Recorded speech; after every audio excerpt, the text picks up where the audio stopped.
In 2014, 26 days after Charlie Hebdo's magazine published an insulting depiction of the Prophet of Islam, a report by the French newspaper Le Figaro revealed that sales of the Quran in France had significantly risen.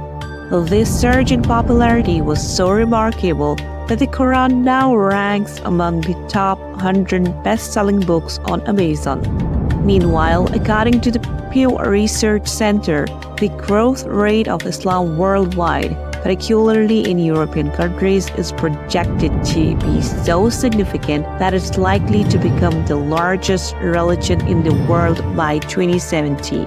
The conflict between Western interests and the teachings of Islam has led to a fear of Muslim unity among Westerners. As a result, they have made relentless efforts to promote Islamophobia and insult the Quran.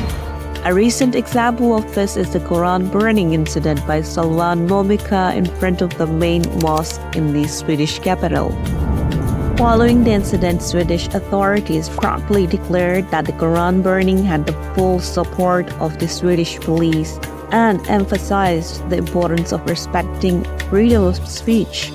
However, it is widely believed that the support for freedom of speech is merely a pretext to conceal the anti-Islamic sentiments of Western countries and their Zionist supporters.